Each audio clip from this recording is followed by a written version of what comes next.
So Matty, what should our clients look for when selecting an agent? Okay, what are you looking for in an agent? You want energy, passion. You've got to look at it like this. You're selling your biggest asset. So you want someone to be excited about the project, right? Anyone can stand at a door, put a nice colour ad in and give brochures out. But if there's no energy there, people buy your energy in our business. So if your agent has energy, is excited, not false energy and a fake energy, but just genuinely excited about the property and what it represents, their energy will be contagious to the buyers coming in.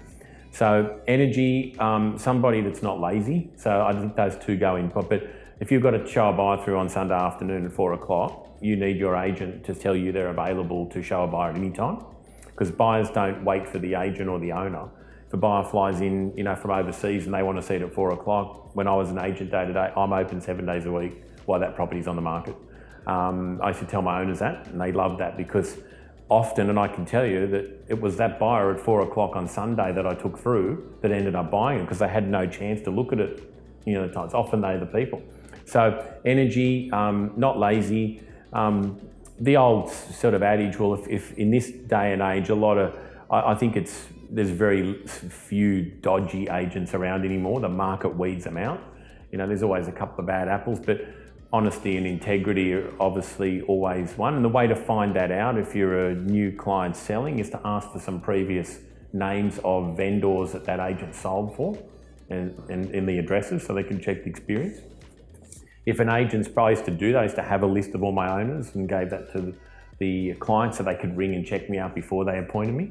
Just giving that was automatically a sell, because you're not going to do that if you've got problems. And experience. So drive around, who's got the boards up in the area, who's got the results, who's got sold stickers on the boards. You can even knock on an owner's door who's just sold through an agent and ask them what the experience was. There's a lot of things you can do. There's Google reviews. You don't know, there's Rate My Agent. There's all these type of portals now. But I think the best thing is how you feel with the person. I'm going to work with them for 28 days. It's going to be speaking daily. Do they have good energy? Can I trust them? What will the communication look like? And yeah, a lot of it's gut feel. And Matty, I suspect you might not be entirely honest about this, but what is the best way for a vendor to negotiate an agency agreement? So Adrian, I'd be very transparent about that. I think the best way to negotiate with an agent is, I think everyone today in business, doesn't matter what business, they love incentive, right? So you win, I win. So the best way to do that is, let's assume you've got a property and you feel it's worth $1.5 million and I think it's worth 1.3. Our commission negotiations should start around your favoured outcome as the owner and my opinion as the agent. So it might be, I'm asking for a commission of 1.75 or 2% at 1.3. You might say, I'll give you the upper end of your commission if you get my dream price.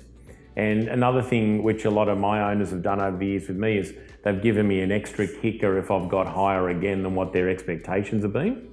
So that way what happens is there's a penalty clause in that agreement. So I can go to sleep at night as a vendor knowing these guys are trying that hard. They're going to get a bonus if they get me way above what I want. They're also going to get their commission at my level, and they're also going to get penalised if they don't get more than what they think it's worth.